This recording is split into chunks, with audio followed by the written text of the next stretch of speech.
Cattle farming के अंदर सबसे ज्यादा नुकसान किस चीज से होता है? महंगी खुराक से नहीं, महंगी ब्रीड से नहीं। कैटल फार्मिंग के अंदर सबसे ज्यादा नुकसान बीमारियों से होता है, चाहे वो वायरल मौसमी बीमारियां हो या फिर वो छोटी मोटी फार्म पर आने वाली बीमारियां हो। एक कमी जो मैं अक्सर ही फार्मर्स के अंदर देखता हूं या लोग मुझसे डिस्कस कर रहे होते हैं या मैं खुद भी उनके फार्म पर जब जाता हूं तो मैं ऑब्जर्व करता हूं कि उनके जानवर अगर मुंह लटका के खड़े हैं तो उनको नहीं पता वो ऐसा क्यों खड़े हैं। कोई जानवर अगर बैठने की बजाय वो लेट रहा है तो उनको नहीं मालूम होता कि वो जानवर ऐसा क्यों कर रहा है। कोई जानवर चारा नहीं खा रहा तो उनको नहीं मालूम कि वो क्यों नहीं खा रहा। एक गाय हीट में आई हुई है, उनको यही नहीं मालूम कि ये जानवर हीट में आने के सिग्नल्स क्या हैं। किसी जानवर का पेट हद से ज्यादा फूला हुआ है, उनको नहीं मालूम कि इसको क्या प्रॉब्लम है, कि जानवर के मुंह से झाग आ रही है, आंखों से आंसू बह रहे हैं या वो मुंह खोल के सांस ले रहा है। तो ये छोटी छोटी चीजें जो है ये मैं कहता हूँ जानवर के सिग्नल्स होते हैं, लेकिन अक्सर फार्मर्स को मालूम ही नहीं होता। उसकी वजह ये होती है कि वो अपने बाड़े पर आके जो उन्होंने एक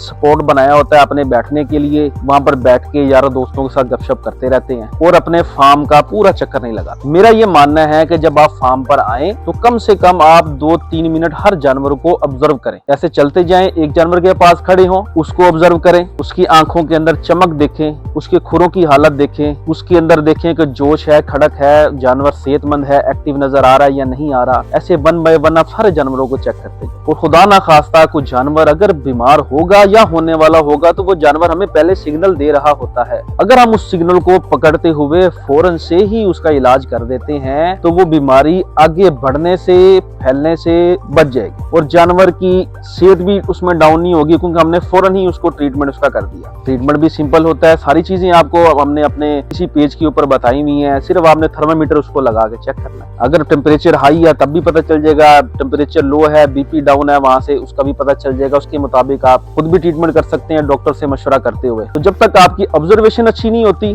तब तक आप इन नुकसानात से नहीं बच सकते। कामयाब फार्मर बनने के लिए आपको अपनी ऑब्जर्वेशन भी अच्छी करनी पड़ेगी। अच्छी ऑब्जर्वेशन करने के लिए आपको अपने थोड़े कपड़े भी गंदे करने पड़ेंगे, हाथ और पांव भी गंदे करने पड़ेंगे। आपको फार्म के अंदर उठ के जाना पड़ेगा, बाड़े में चक्कर लगाना पड़ेगा, जानवरों की सेहत का खुद ही आपको अंदाजा लगाना पड़ेगा, उनको देखना पड़ेगा। एक्सपीरियंस से ये सारी चीजें आप सीख सकते हैं। उसके बाद आप दूर से भी जानवरों को देख के पहचान जाएंगे कि फला जानवर के साथ फला मसला है। जब आपको ये सारी चीजें आप एक्सपीरियंस कर लेंगे तो फिर आपको आसानी होगी कि आप जानवरों की फौरी तौर पर ट्रीटमेंट कर सकते हैं। उनको किसी भी बड़ी बीमारी से, बड़ी मुश्किल से आप बचा सकते हैं और जानवरों को आप फौरी राहत दे सकते हैं, जिससे आपकी मिल्क प्रोडक्शन भी नहीं गिरेगी, मीट गेन भी नहीं गिरेगा। ये लाइक करें, फॉलो करें, शेयर करें। जज़ाकल्लाह।